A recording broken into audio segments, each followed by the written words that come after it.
नमस्कार दोस्तों, आज की सबसे बड़ी और ज़रूरी खबरें लेकर आया हूं मैं आपके लिए। बने रहिए क्योंकि आज कुछ ऐसा है जो आप मिस नहीं कर सकते। चलिए शुरू करते हैं। कॉकरोच जनता पार्टी के फाउंडर ने प्रधानमंत्री मोदी को लिखा लेटर। जान गंवाने वाले नीट स्टूडेंट्स के लिए 1-1 करोड़ रुपए की मांग की गई। कल दिल्ली में फिर प्रदर्शन। दोस्तों, नीट छात्रों की लगातार हो रही मौतों के बीच अब एक नई मांग ने देश भर में बहस छेड़ दी है। कॉकरोच जनता पार्टी के फाउंडर अभिजीत दीपके ने सीधे प्रधानमंत्री मोदी को पत्र लिखकर हर उस परिवार को 1-1 करोड़ रुपए देने की मांग की है जिसने नीट से जुड़े तनाव में अपना बच्चा खो दिया। आखिर इस पत्र में क्या लिखा गया है और क्या कल फिर दिल्ली में बड़ा प्रदर्शन होने जा रहा है, पूरी खबर जानेंगे। साथ ही देश में और क्या क्या हो रहा है वह भी जानेंगे। नमस्कार दोस्तों, आप देख रहे हैं IFC नॉलेज यूट्यूब चैनल और मैं हूं आपका होस्ट। दरअसल दोस्तों, देश में नीट परीक्षा और छात्रों के मानसिक दबाव को लेकर बहस लगातार तेज होती जा रही है। इसी बीच कॉकरोच जनता पार्टी यानी कि CJP के फाउंडर अभिजीत दीपके ने प्रधानमंत्री मोदी को एक पत्र लिखकर बड़ी मांग रखी है। अभिजीत दीपके ने मांग की है कि नीट से जुड़े तनाव या कथित कारणों से जान गंवाने वाले छात्रों के परिवारों को 1-1 करोड़ रुपए का मुआवजा दिया जाना चाहिए। इसके साथ इन्होंने केंद्रीय शिक्षा मंत्री धर्मेंद्र प्रधान के इस्तीफे की भी मांग दोहराई। अपने पत्र में अभिजीत दीपके ने कहा कि देश का मौजूदा माहौल युवाओं के मानसिक स्वास्थ्य और भविष्य को प्रभावित कर रहा है। उनका कहना है कि यदि समय रहते ठोस कदम नहीं उठाए गए तो छात्रों और अभिभावकों के बीच निराशा और बढ़ सकती है। इसी बीच दोस्तों, CJP ने एक और बड़ा ऐलान कर दिया। पार्टी ने कहा कि एक बार फिर दिल्ली के जंतर मंतर पर प्रदर्शन किया जाएगा। इससे पहले संगठन नागपुर, जयपुर, बेंगलुरु, हैदराबाद, पुणे और अमृतसर समेत कई शहरों में प्रदर्शन कर चुका है। अब दोस्तों बात करें उस आंकड़े की जिसने चिंता बढ़ा दी है। तो दोस्तों, एक रिपोर्ट के अनुसार पिछले 36 दिनों में नीट परीक्षा से जुड़े तनाव या अन्य कारणों से 12 छात्र छात्राओं की मौत के मामले सामने आए हैं। हाल ही में इंदौर की एक छात्रा की मौत की खबर ने भी लोगों को झकझोर दिया। वह नीट की तैयारी कर रही थी और गंभीर हालत में अस्पताल पहुंचाए जाने के बाद उसकी मौत हो गई। इसी मुद्दे को लेकर CJP लगातार आंदोलन चला रही है और शिक्षा व्यवस्था में बदलाव की मांग भी कर रही है। दोस्तों, दिलचस्प बात यह है कि कॉकरोच जनता पार्टी की शुरुआत भी एक विवादित टिप्पणी के बाद हुई थी। बताया जाता है कि मई में एक न्यायिक टिप्पणी के बाद अभिजीत दीपके ने सोशल मीडिया के जरिए इस संगठन की शुरुआत की थी। इसके बाद उन्होंने शिक्षा मंत्री के इस्तीफे की मांग को लेकर एक ऑनलाइन अभियान भी शुरू किया जिसे लाखों लोगों का समर्थन मिलने का दावा किया जा रहा है। अब दोस्तों, सबसे बड़ा सवाल यह है, क्या सरकार इस मांग पर कोई प्रतिक्रिया देगी? क्या छात्रों के मानसिक स्वास्थ्य और प्रतियोगी परीक्षाओं के दबाव को लेकर कोई बड़ा फैसला आएगा? क्या शिक्षा मंत्री इस्तीफा देंगे? क्या प्रधानमंत्री जान गंवाने वाले बच्चों के परिवारजनों को 1-1 करोड़ रुपए की आर्थिक सहायता देंगे? इस बारे में आपकी क्या है राय? क्या ऐसे मामलों में परिवारों को आर्थिक सहायता मिलनी चाहिए? कमेंट बॉक्स में अपनी राय जरूर लिखिए। चलिए जानते हैं अगली खबर। चढ़ावा चोरी मामले के बीच योगी राम मंदिर पहुंचे। अयोध्या में कहा अपराधी कोई भी हो नहीं बचेगा। 500 साल का इंतजार किया, 15 दिन और कर लीजिए। दोस्तों, देश में एक और जहां राजनीतिक उथल पुथल मची हुई है, वहीं दूसरी ओर राम मंदिर में चढ़ावा चोरी की खबर भी काफी सुर्खियों में चल रही है। राम मंदिर में चढ़ावा चोरी विवाद के बीच मुख्यमंत्री योगी आदित्यनाथ शुक्रवार को अयोध्या पहुंचे। हनुमानगढ़ी मंदिर में पूजा अर्चना की। इसके बाद राम मंदिर पहुंचकर रामलला के दर्शन भी किए। वहीं इस दौरान चंपत राय योगी के कार्यक्रम से दूर रहे। वो राम जन्मभूमि से 4 किलोमीटर दूर कार सेवकपुरम में थे। इससे पहले योगी ने कहा कि विपक्ष के लोग राम का नारा लगाने पर गोली चलवाते थे। इनके दोगले चरित्र को तो देखिए। राम मंदिर बन न पाए इसके लिए कांग्रेस ने एड़ी चोटी का जोर लगा दिया था। सुप्रीम कोर्ट में बेशर्मी के साथ कहा था कि राम तो हुए ही नहीं। वहीं दोस्तों, आज कांग्रेस अयोध्या पर चोरी के मामले पर अपनी बात कहते हुए योगी आदित्यनाथ ने कहा कि अगर किसी के पास कोई सबूत है तो उसे SIT को दे दे। राम भक्तों से अपील है कि प्रभु श्री राम ने मर्यादा का पाठ पढ़ाया है। 500 वर्षों तक राम मंदिर के लिए संघर्ष किया गया। 15 दिन और देख लो, इंतजार कर लो। अयोध्या को बदनाम करने वालों के बहकावे में न आए। धाम को बदनाम न करें। अपराधी कोई भी हो वह बचेगा नहीं, यह तो तय है।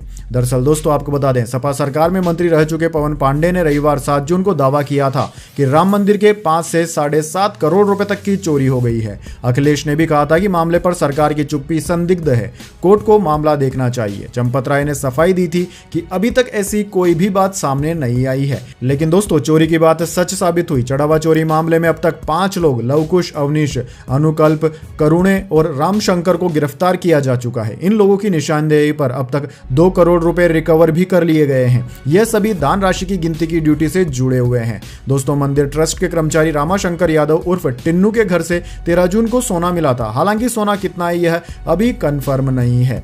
वैसे दोस्तों, इस बारे में आप क्या कहना चाहेंगे? राम मंदिर में जो सेवा करते हैं वही चोरी कर रहे हैं। इस तरह से सनातन धर्म का अपमान करने वाले लोगों के खिलाफ क्या कार्यवाही करनी चाहिए सरकार को, कमेंट बॉक्स में जरूर बताएं।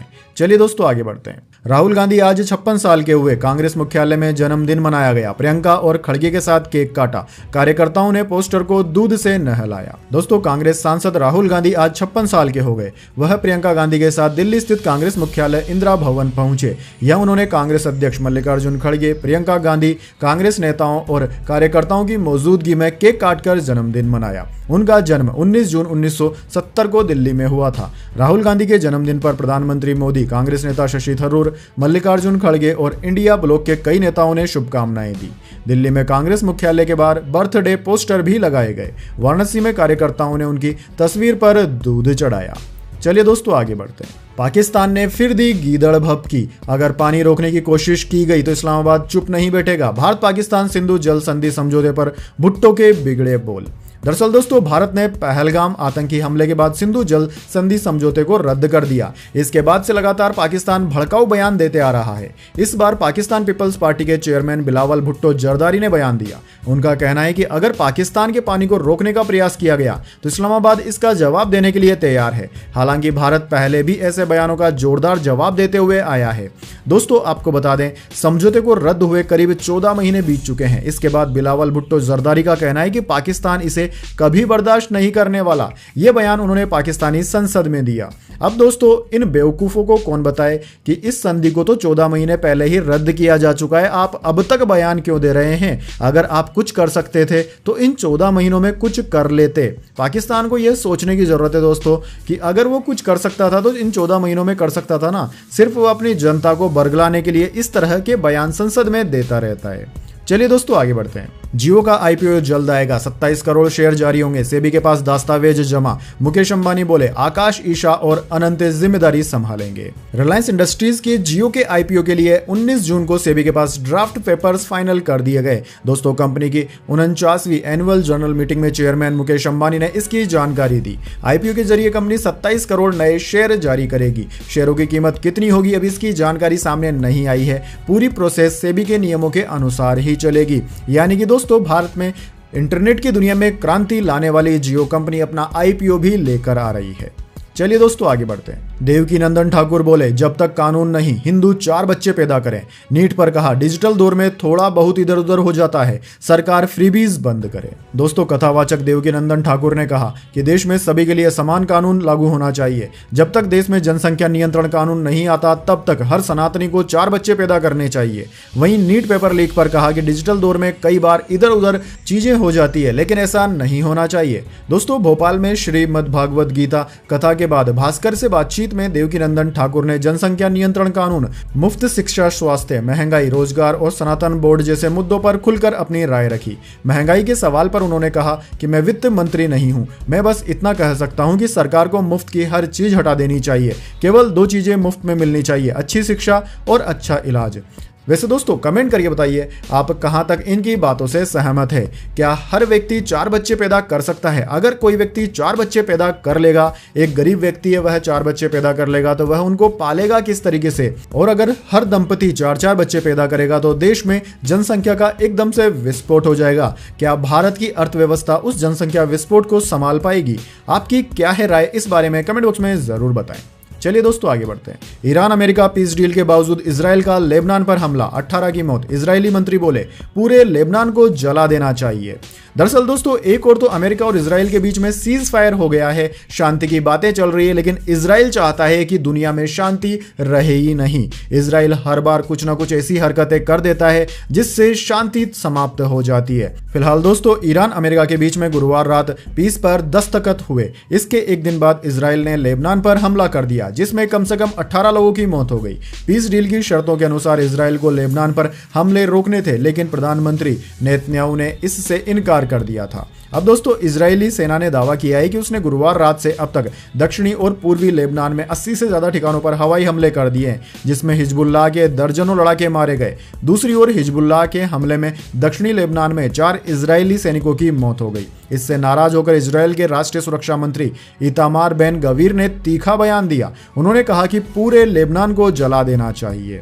वैसे दोस्तों, इजराइल एक ऐसा देश बन गया है जो किसी की भी लगाम में नहीं आ रहा है। अमेरिका भी इजराइल से परेशान हो चुका है। अमेरिका कई बार कह चुका है, डोनाल्ड ट्रंप कई बार कह चुके हैं कि इजराइल को हमले रोक देने चाहिए, लेकिन इजराइल है कि मानता ही नहीं है। चलिए दोस्तों आगे बढ़ते हैं। राजस्थान में टेलीग्राम पर नीट का पेपर बेचने वाला हुआ गिरफ्तार, अमेरिकी नेटवर्क का इस्तेमाल कर रहा था। दिल्ली हाईकोर्ट बोला टेलीग्राम पर रोक जारी रहेगी। दोस्तों, टेलीग्राम पर रोक के बाद भी राजस्थान के भीलवाड़ा से नीट का फर्जी पेपर बेचने की कोशिश की गई। इस मामले में प्रशासन ने एक स्टूडेंट को हिरासत में लिया है। आरोपी युवक टेलीग्राम का इस्तेमाल अमेरिका के वर्चुअल प्राइवेट नेटवर्क यानी कि वीपीएन के जरिए कर रहा था। उसके टेलीग्राम चैनल का नाम पेपर माफिया था। उधर दोस्तों, टेलीग्राम पर नीट री एग्जाम तक रोक जारी रहेगी। दिल्ली हाईकोर्ट ने टेलीग्राम की केंद्र सरकार के फैसले के खिलाफ लगाई गई याचिका खारिज कर दी। केंद्र ने 16 जून को टेलीग्राम पर 22 जून तक रोक लगाने का आदेश दिया था। इसके अलावा दोस्तों, नीट री एग्जाम को ध्यान में रखते हुए वेस्टर्न रेलवे ने परीक्षा केंद्रों पर जाने वाले स्टूडेंट्स के लिए 3 स्पेशल ट्रेनें चलाने की भी घोषणा की है। ये स्पेशल ट्रेनें गुजरात और महाराष्ट्र के मुख्य रूटों पर चलेगी, जिनमें स्लीपर और जनरल कोच भी शामिल किए जाएंगे। चलिए दोस्तों आगे बढ़ते हैं। खान सर वर्सेस रोशन आनंद विवादों के बीच शिक्षा व्यवस्था पर सरकार का बड़ा रिफॉर्म, पटना में कोचिंग टाउनशिप का हुआ ऐलान। दरअसल दोस्तों, खान सर और रोशन आनंद के बीच चल रहे विवादों के बीच बिहार के मुख्यमंत्री सम्राट चौधरी ने बड़ा ऐलान किया। उन्होंने कहा कि कोचिंग संस्थानों को पटना शहर से बाहर एक निर्धारित स्थान पर शिफ्ट किया जाएगा ताकि सभी शैक्षणिक संस्थान सुव्यवस्थित तरीके से एक जगह स्थापित हो सके। मुख्यमंत्री ने नगर विकास एवं आवास विभाग को निर्देश दिया है कि पटना के सभी वार्डों में सब्जी हाट का निर्माण कराया जाए, जहां दूध, सब्जी और मछली जैसे जरूरी वस्तुएं एक ही स्थान पर उपलब्ध हो। इससे आम लोगों को सहूलियत मिलेगी और शहरी व्यवस्था भी बेहतर होगी। वहीं दोस्तों, बिहार में सरकारी नौकरी में क्रेडिट को लेकर खान ग्लोबल स्टडीज के संचालक खान सर और ज्ञान बिंदु के संचालक रोशन आनंद के बीच में विवाद अब कोचिंग क्लास से आगे बढ़कर सड़क प्रदर्शन, थाना, कोर्ट और जेल तक पहुंच गया है। चलिए दोस्तों आगे बढ़ते हैं। एक साथ 5 सिस्टम रोक रहे हैं मानसून को। अरब सागर, बंगाल की खाड़ी से नमी वाली हवाएं आगे नहीं बढ़ रही। 19 राज्य बारिश को तरसे। दरअसल दोस्तों, मानसून 15 दिन में 19 राज्यों तक पहुंच चुका है, लेकिन 8 जून से तेलंगाना में अटका हुआ है। 11 दिन हो गए हैं, ये आगे ही नहीं बढ़ पा रहा है। इससे ये राज्य बारिश के लिए तरस रहे हैं। दोस्तों, कम बारिश के पीछे एक नहीं बल्कि 5 अलग वजह है। अरब सागर से तेज नमी वाली हवाएं नहीं आ रही है और दक्षिण से बादल उत्तर की ओर नहीं बढ़ पा रहे हैं। 1 से लेकर 18 जून के बीच में देश में सामान्य से 38% कम बारिश दर्ज की गई। अब तक के आंकड़ों के अनुसार सबसे खराब स्थिति महाराष्ट्र की रही है, जहां सामान्य से 78% कम बारिश दर्ज की गई। इसके बाद गुजरात में 79% कम वर्षा रिकॉर्ड की गई। मध्य प्रदेश, उत्तर प्रदेश, बिहार, राजस्थान, छत्तीसगढ़, हरियाणा और दिल्ली में प्री मानसून बारिश हो रही है। इसके बावजूद यूपी, राजस्थान समेत 7 राज्यों में तापमान 40 डिग्री से पार पहुंच गया है। यानी कि दोस्तों, मानसून आ चुका है, हल्की फुल्की बारिशें भी हो रही है, लेकिन तापमान है कि घटने का नाम ही नहीं ले रहा है। चलिए दोस्तों, जान लेते हैं इसके बाद अगली बड़ी खबर। लेकिन उससे पहले मेरी आपसे छोटी सी रिक्वेस्ट है, अगर दोस्तों आपको अभी तक हमारी न्यूज़ पसंद आई है तो एक छोटा सा लाइक जरूर दे दीजिए। चलिए आगे बढ़ते हैं। सेंसेक्स 607 अंक गिरकर 76,802 पर बंद हुआ। निफ्टी भी 154 अंक गिरा। आईटी शेयरों में सबसे ज्यादा बिकवाली, इन्फोसिस 6% तक टूटा। जी हाँ दोस्तों, शेयर बाजार में यानी कि इंडियन स्टॉक मार्केट में आज गिरावट देखने को मिली। सेंसेक्स करीब 607 अंक गिरकर 76,802 के स्तर पर बंद हुआ। निफ्टी में भी 154 अंकों की गिरावट देखने को मिली। ये 24,013 के स्तर पर बंद हो गया। बात करें दोस्तों आज के शेयर बाजार में निफ्टी 50 के टॉप गेनर स्टॉक्स और टॉप लूजर स्टॉक्स कौन से रहे, तो दोस्तों निफ्टी 50 के टॉप गेनर्स में इटर्नल यानी कि जोमेटो, भारतीय एयरटेल और पावर ग्रिड रहे, जबकि निफ्टी 50 के टॉप लूजर्स में इन्फोसिस, टीसीएस और टेक महिंद्रा रहे। चलिए दोस्तों आगे बढ़ते हैं। चांदी 9,209 रुपए गिरकर 2.31 लाख पर आई। इस महीने अब तक 32,000 रुपए सस्ती हो चुकी। सोने की कीमत आज 3,152 रुपए कम हुई। जी हाँ दोस्तों, आपने बिल्कुल सही सुना, सोने और चांदी की कीमतों में आज जबरदस्त गिरावट देखने को मिली है। Indian Boolean and jewellers association के अनुसार 1 किलो चांदी 9,209 रुपए गिरकर 2.31 लाख रुपए पर आ गई। इससे पहले इसकी कीमत 2.40 लाख रुपए प्रति किलोग्राम पर थी। वहीं दोस्तों दूसरी ओर 10 ग्राम 24 कैरेट सोना 3,152 रुपए गिरकर 1.45 लाख रुपए पर आ गया। एक दिन पहले इसकी कीमत 1.48 लाख रुपए थी। इस महीने दोस्तों 19 दिन में सोना 11,000 रुपए तो चांदी 32,000 रुपए सस्ती हो चुकी है। बात करें दोस्तों कैरेट के हिसाब से क्या चल रही है सोने की कीमतें, तो 24 कैरेट सोने की कीमत 1,44,941 रुपए प्रति 10 ग्राम है। 22 कैरेट सोना 1,32,766 रुपए प्रति 10 ग्राम है और 18 कैरेट सोने की कीमत 1,08,706 रुपए प्रति 10 ग्राम है। चलिए आगे बढ़ते हैं। टेलीग्राम बैन करने पर भड़के कन्हैया कुमार, बोले कल व्हाट्सएप और इंटरनेट भी बंद कर दीजिएगा।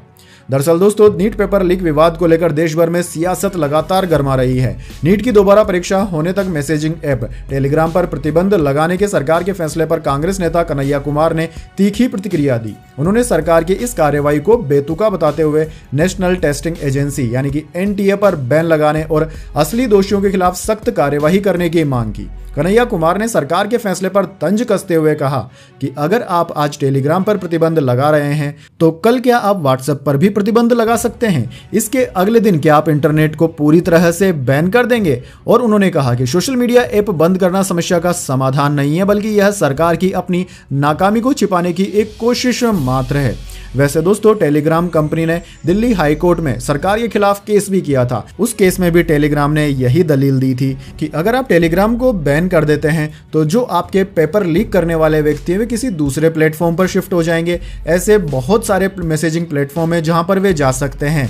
तो टेलीग्राम को बैन करना टेलीग्राम के 15 करोड़ उपभोक्ताओं के साथ धोखा है। वैसे दोस्तों, इस बारे में आपके क्या विचार है? कमेंट बॉक्स में जरूर बताएं। चलिए आगे बढ़ते हैं। सुप्रीम कोर्ट बोला पैदल चलने वालों को परेशानी समझते हैं ड्राइवर, फुटपाथ पर चलना बुनियादी अधिकार, अब इसका उल्लंघन हुआ तो जिम्मेदारों पर एक्शन होगा। जी हां दोस्तों, सुप्रीम कोर्ट ने गुरुवार को फैसला सुना दिया कि तय फुटपाथ पर चलने का अधिकार एक बुनियादी अधिकार है। जस्टिस पीएस नरसिम्हा और एएस चंदूरकर की बेंच ने एक अहम फैसले में कहा कि तय रास्तों पर मोटर गाड़ियों के मुकाबले इस अधिकार को प्राथमिकता दी जाएगी। कोर्ट ने कहा कि यह संविधान के आर्टिकल 19(1)(d) के तहत गारंटी वाले आने जाने के अधिकार और आर्टिकल 21 जीवन और स्वतंत्रता का अधिकार समेत दूसरे बुनियादी अधिकारों का हिस्सा है। बेंच ने कहा कि इस अधिकार के तहत अगर सड़क है तो यह पक्का करना भी ड्यूटी है कि पैदल चलने वालों के लिए तय और अच्छी तरह से मेंटेन किए गए फुटपाथ भी हो। यह फैसला एक एक्सीडेंट के केस में आया जिसमें एक पिता ने अपने 5 साल के बेटे को खो दिया था। सुप्रीम कोर्ट ने मुआवजे की रकम बढ़ाकर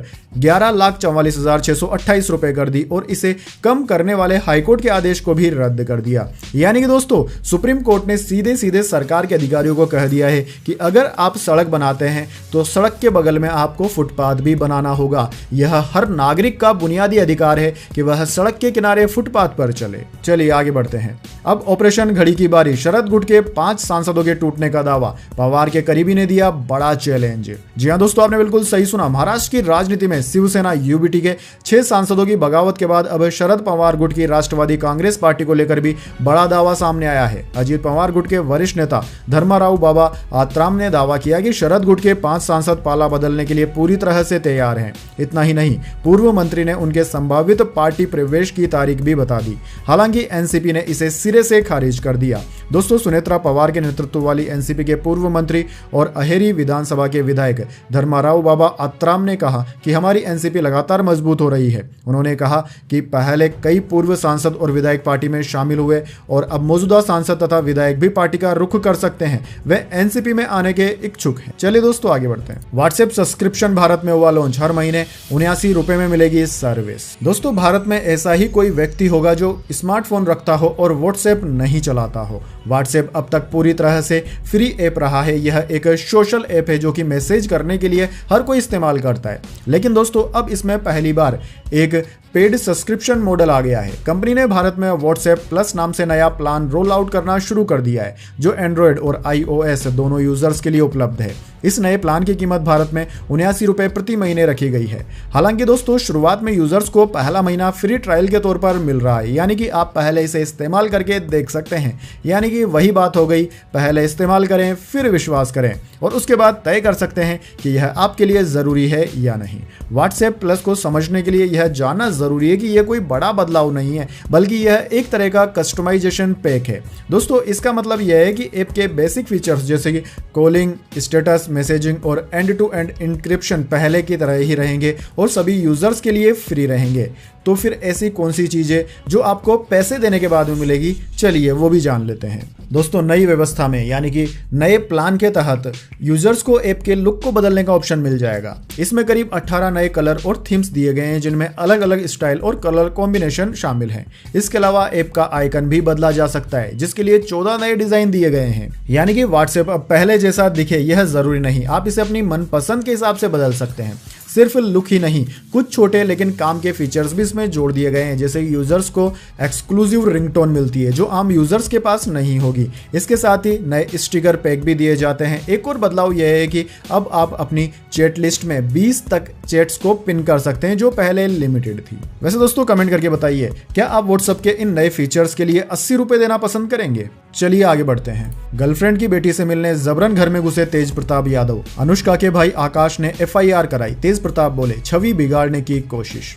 दरअसल दोस्तों तेज प्रताप ने उज्जैनी यानी कि अनुष्का की बेटी से मिलने के लिए जबरन घर में घुसने की कोशिश की। उनकी कथित गर्लफ्रेंड अनुष्का के भाई आकाश ने यह आरोप लगाते हुए FIR दर्ज कराई है। आकाश ने बताया कि रोकने पर तेज प्रताप ने कहा कि उज्जैनी का अपहरण करा दिया जाएगा, साथ ही इसके हिंसक परिणाम भी भुगतने होंगे। आकाश के आरोपों पर तेज प्रताप यादव ने एक्स पर सफाई दी। उन्होंने कहा कि मेरे ऊपर लगाए गए धमकी और दबाव बनाने के आरोप मनगढ़ंत है। मेरे खिलाफ दर्ज कराई गई शिकायत छवि खराब करने की साजिश है। दरअसल दोस्तों 24 मई 2025 को तेज प्रताप के सोशल मीडिया अकाउंट से अनुष्का के साथ तस्वीरें शेयर की गई थी। पोस्ट में कहा गया था कि हम 12 साल से रिलेशनशिप में हैं। 5 फरवरी 2026 को अनुष्का यादव को बेटी हुई। 8 फरवरी को चर्चा होने लगी कि बच्ची के पिता तेज प्रताप यादव है। खबर सामने आते ही तेज प्रताप यादव ने प्रेस कॉन्फ्रेंस की। अनुष्का की बेटी का पिता होने से इनकार किया, कहा कि अनुष्का से उनका कोई संबंध नहीं है। वहीं FIR के बाद तेज प्रताप यादव ने कहा कि पिता लालू प्रसाद की तरह मुझे भी झूठे मुकदमों में फंसाया गया है। जो लोग मुझे बदनाम कर रहे हैं उनके खिलाफ हम कोर्ट जाएंगे। तो दोस्तों यह थी आज की तमाम बड़ी खबरें। इसके बाद दोस्तों बारी आती है आज के माइंड क्यूज क्वेश्चन की। जी हाँ दोस्तों, एक आसान से सवाल का जवाब देकर आप जीत सकते हैं एक सरप्राइज गिफ्ट हमारे यूट्यूब चैनल की ओर से। तो दोस्तों आज का सवाल आपकी स्क्रीन पर आ चुका है। भारत की पहली महिला IPS अधिकारी कौन थी? जी हाँ दोस्तों, अगर आप जानते हैं भारत की पहली महिला IPS अधिकारी का नाम क्या है तो उनका नामकरण उसमें लिख दीजिए। अगर दोस्तों आपका जवाब होता है एकदम सही और आप चुन जाते हैं लकी विजेता के रूप में, तो आपको मिल सकता है एक सरप्राइज गिफ्ट हमारे यूट्यूब चैनल की ओर से। तो दोस्तों जल्दी से अपना उत्तर कमेंट बॉक्स में लिख दीजिए, वीडियो को लाइक कर लीजिए और चैनल को सब्सक्राइब करके बेल आइकन जरूर से दबा लें। धन्यवाद। वंदे मातरम। जय हिंद, जय भारत।